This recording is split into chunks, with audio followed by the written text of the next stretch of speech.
Bismillahirrahmanirrahim. Assalamualaikum warahmatullahi wabarakatuh. Pada 14 abad yang lalu, Nabi Muhammad SAW telah memprediksi bahwa pasukan muslim akan merebut Konstantinopel yang kini bernama Istanbul, Turki. Dalam hadisnya, beliau SAW bersabda, "Sungguh, Konstantinopel akan ditaklukkan. Sebaik-baik amir atau pemimpin adalah amir yang memimpin penaklukannya, dan sebaik-baik pasukan adalah pasukan itu."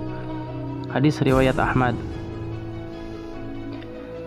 Turki menjadi perbincangan dunia menyusul pengembalian fungsi Hagia Sophia atau Hagia Sophia dari museum menjadi masjid pada Jumat 10 Juli yang lalu. Hagia Sophia atau Hagia Sophia yang bermakna kebijaksanaan suci merupakan sebuah tempat ibadah paling bersejarah di Istanbul, Turki. Di balik pengembalian fungsi Hagia Sophia dari museum menjadi masjid adalah peristiwa yang bersejarah yang membuktikan kebenaran bisyarah Rasulullah SAW pada 825 tahun sebelumnya. Peristiwa ini menghentak dunia, bukan saja negara-negara Eropa, Rusia, Amerika, tetapi juga dunia Islam. Tidak hanya itu, di sana juga ada peristiwa yang kemudian menjadi momok bagi negara-negara Kristen Eropa, karena pusat kerajaan Romawi Timur, Bizantium, dengan Hagia Sophianya itu jatuh ke tangan Sultan Muhammad Al-Fatih yang umurnya belum genap 22 tahun. Siapa yang tidak ngeri? Ini yang dikenal sebagai musykilah syarqiyah, masalah dari timur Islam, yang membuat mereka bangun. Ya, di balik peristiwa ini memang ada memori yang tak akan dilupakan oleh kaum muslimin maupun non-muslim. Tetapi yang menarik adalah ketajaman pandangan mata hati Sultan Muhammad Al-Fatih yang masih muda kala itu. Sultan Muhammad Al-Fatih atau dikenal dengan Sultan Mehmed II, penguasa Utsmani yang ke-7 pada era 1444 hingga 1446 dan 1451 hingga 1481. Saat berkuasa, beliau membangun 300 masjid besar ataupun sedang, 57 madrasah, 59 tempat pemandian di berbagai wilayah Utsmani termasuk Istanbul. Sebagai penakluk, Muhammad Al-Fatih bisa saja merampas semua kepemilikan orang-orang Kristen, baik atas nama Ghanimah, Fa'i, maupun Anfal. Tetapi Muhammad Al-Fatih tidak melakukannya. Ketika beliau memasuki Konstantinopel dan masuk ke Hagia Sophia, justru beliau umumkan jaminan keamanan kepada para penduduknya.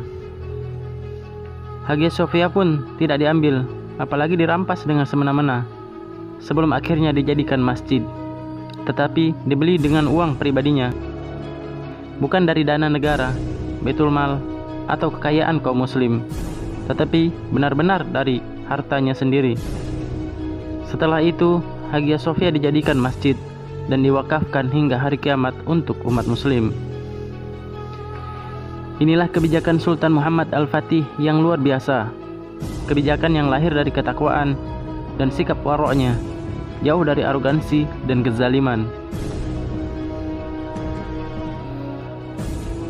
Maka kesalahan Kemal Atatürk adalah mengubah masjid wakaf ini menjadi museum pada tahun 1934.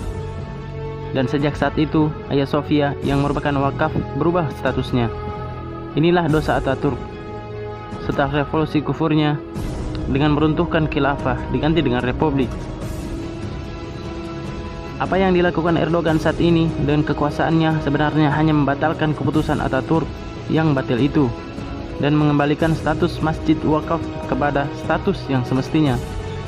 Maka siapapun, termasuk kaum Kristen, tidak mempunyai hak untuk keberatan, apalagi protes, karena hak mereka atas gereja sudah dibeli oleh Sultan Muhammad Al-Fatih kala itu. Keputusan Muhammad Al-Fatih membeli Hagia Sophia adalah keputusan yang brilian, yang akhirnya membungkam suara penentangnya ratusan tahun kemudian. Kebijakan yang lahir dari kejernihan hati dan pikiran, serta ketajaman basyirah yang luar biasa. Karena basyirahnya pula, Sultan Muhammad Al-Fatih telah melayakkan dirinya sebagai penakluk dan mewujudkan bisyarah Nabi yang selama 825 tahun belum berhasil diwujudkan. Maka terwujudnya bisyarah kedua juga membutuhkan bisyarah sebagaimana basyirah Muhammad Al-Fatih, persis seperti ungkapan hikmah. Siapa yang bisa melihat masa depan dengan ketajaman mata hatinya, maka dia pasti bisa bersabar.